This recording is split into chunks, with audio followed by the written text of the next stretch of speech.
The chalazal area and micropylar area are attached 180 degree to each other in case of anatropous ovule. Now, ये जो इंटीगुमेंट्स ने पूरा area cover किया हुआ है, I mean this much of area, this whole area is called as the nucellus area, and the nucellus area is nothing but made up of the mass of parenchymatous cell comprising of ovule and surrounding the embryo sac.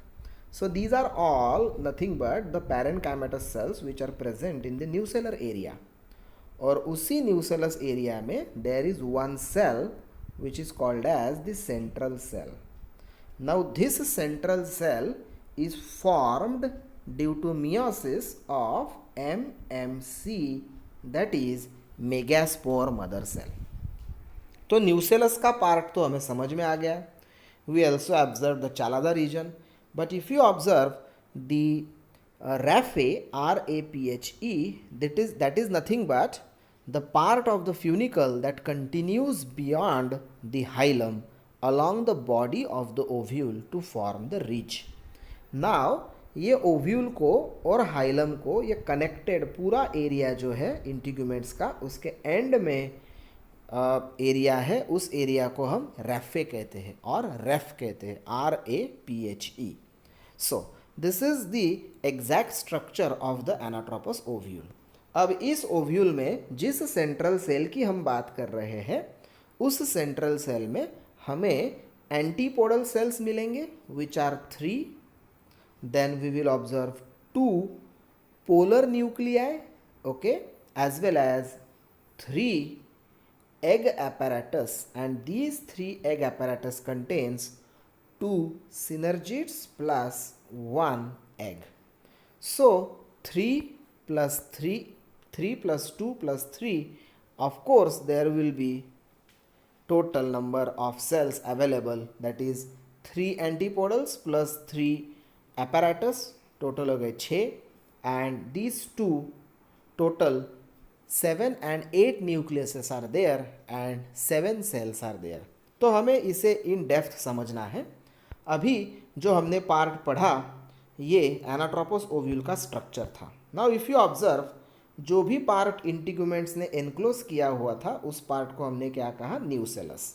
और we have just seen now that the nucellus is nothing but the parenchymatous cells. ये सारे parenchymatous के cells है. I mean to say that all parenchymatous cells group together to form the mass called as the nucellus. Now the cells of the nucellus has an abundant reserve food material. Why these parenchymatous cells are over there?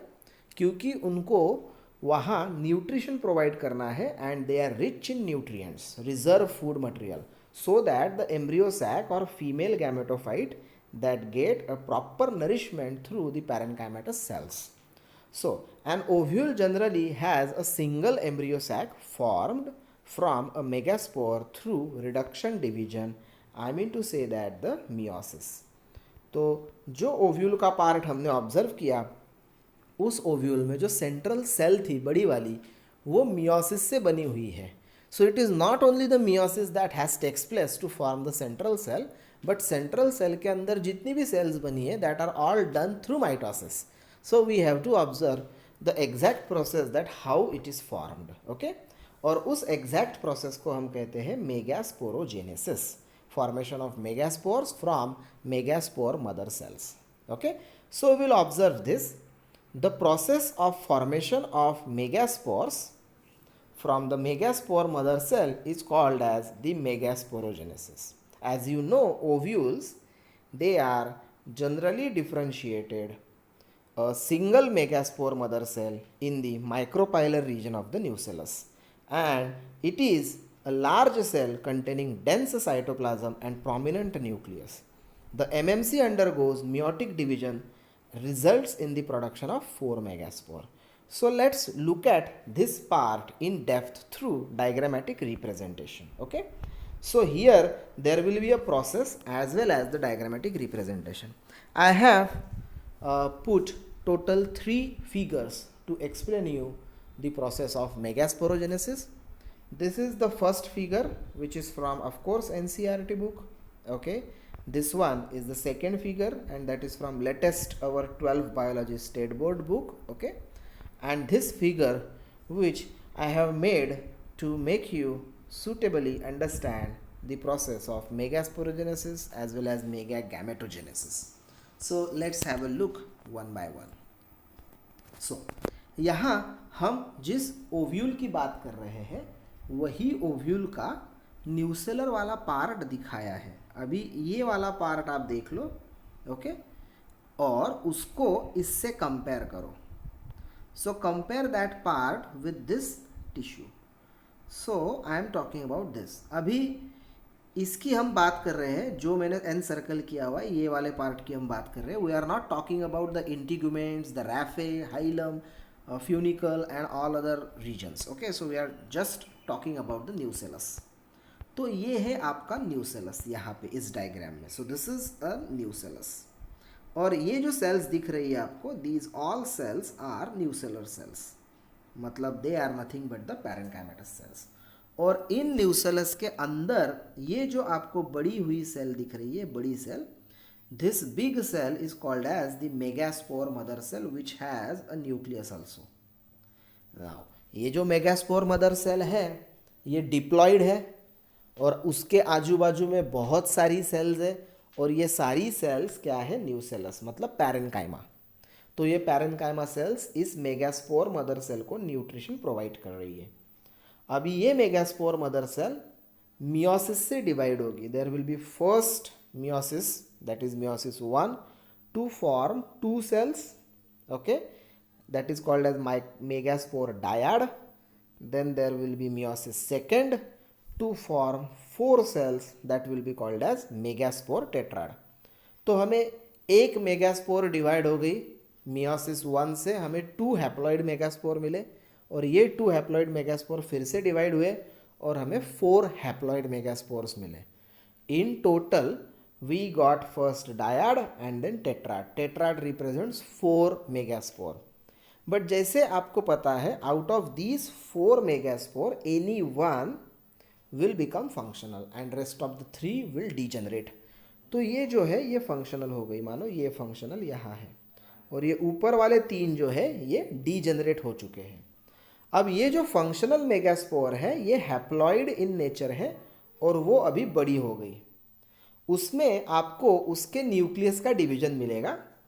This nucleus has divided into 2, then 2 nucleus got developed into 4, and then 4 nucleus got developed into 8. So there are total 8 nucleus, and later on these 8 nucleus that get shifted.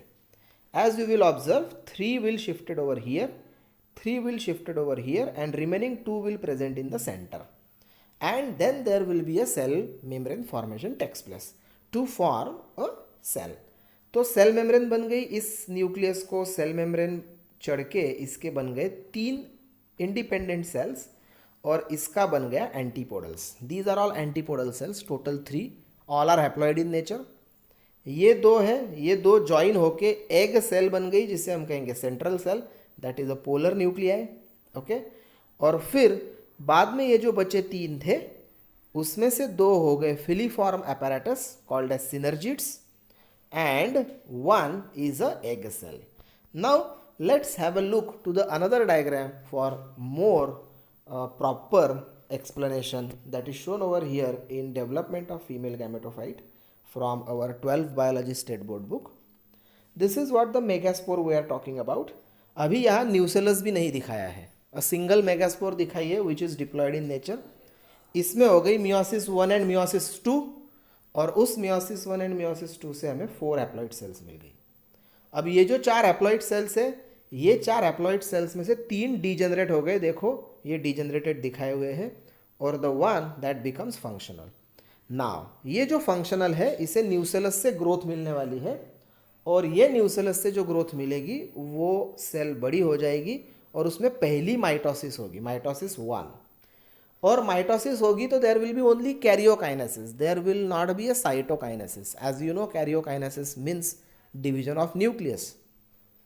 There will not be any division of cytoplasm. Cytoplasm की division बाद में होगी, and there will not be a formation of cell membrane. तो खाली nucleus divide होगा और एक cell में हमें 2 न्यूक्लियस मिलेंगे। माइटोसिस और एक बार होगी और 2 न्यूक्लियस के 4 न्यूक्लियस हो गए। माइटोसिस वन मोर टाइम होगी और 4 न्यूक्लियस से हमें 8 न्यूक्लियस मिलेंगे। अभी इस 8 न्यूक्लियस में डिवीजन होगा। Out of these 8 nucleus 2 nucleus will be in the center, 3 will become at one corner and 3 goes at another corner. और जब ये कॉर्नर में जाएंगे तब आपको यहाँ मिलने वाला है total 3 antipodals, 2 polar nuclei, 1 egg and 2 synergids. And now count them: 3 antipodals, 2 polar nuclei, 2 synergids and 1 egg. Okay और फिर इस न्यूक्लियस में सेल मेम्ब्रेन भी डेवलप हो जाएगी एंड फाइनली हमें सेल्स मिलेंगी, मतलब 3 एंटीपोडल सेल्स मिलेंगी। ओके 2 पोलर न्यूक्लियाई ज्वाइन होके एक सेंट्रल सेल बनेगी और 2 सिनर्जिड्स और एक सेल रहेगी। So that's why we will have total 8 nucleus okay and 7 cells, क्योंकि एक सेल इसमें की डिप्लॉयड है which is the central cell present in the center, that's why we are calling it at central cell. So mature embryo sac, that is female gametophyte, just before fertilization gives you 7 nuclei which are present and 6 haploid ones and 1 diploid. So total 7 cells, okay, out of that 6 are haploid and 1 is diploid. So इस तरीके से हमें मिलेगा। okay? So ये हो गई development. अभी इसी डेवलपमेंट को वन मोर डायग्रामेटिक रिप्रेजेंटेशन से हम कोरिलेट करते हैं। So I have make a bifurcation which is shown over here. This process is megasporogenesis and this process is megagametogenesis. The same shown over here कि भाई ये मेगास्पोरोसाइट है, मतलब मेगास्पोर मदर सेल है डिप्लॉयड, ये डिवाइड हो गई, हमें डायड मिल गया, डायड से हमें टेट्राड मिल गया। अभी टेट्राड में से एक लाइव रहेगी, बाकी 3 डीजनरेट हो जाएंगे। जो लाइव है वो बड़ी होते जाएगी। This is a haploid cell. अभी इसमें माइटोसिस होगा, हमें 2 सेल्स मिलेंगी। माइटोसिस दूसरी बार होगा, 4 सेल मिलेंगी। माइटोसिस तीसरी बार होगा, 8 सेल मिलेगी। अब इस 8 सेल में से 3 सेल्स का बनेगा एंटीपोडल, नीचे के 3 में बनेगी एक एग सेल और 2 सिनर्जिड्स, और सेंटर में हमें मिलेंगे 2 polar nuclei. And this is how the megasporogenesis and megagametogenesis that takes place in female gametophyte. इस तरीके से ये बनता है सारा, और ये सारा बन रहा है of course this is all happening into the anatropous ovule. Now let's look what has shown over here in the formation of female gametophyte. अभी ये हम पढ़ते हैं the same process what we have observed through the diagrams. So in majority of flowering plants one of the megaspore is functional while the other 3 degenerates, as what we observed megaspore mother cell meiosis से divide होने के बाद जो 4 haploid cell मिलने वाले हैं उसमें से 3 डिजेनरेट हो जाएंगी और एक फंक्शनल बनेंगी। So only 1 functional megaspore develops into the female gametophyte, that is embryo sac. Now this method of embryo sac formation from a single megaspore is termed as monosporic development. इस method को हम क्या कहते हैं? Monosporic development. Okay, now how the process happens. Now the process I have explained you, we have to just read these lines and make a confirmation that the nucellus of a functional megaspore divides mitotically to form 2 nuclei which move to the opposite poles, forming the 2 nucleated embryo sac.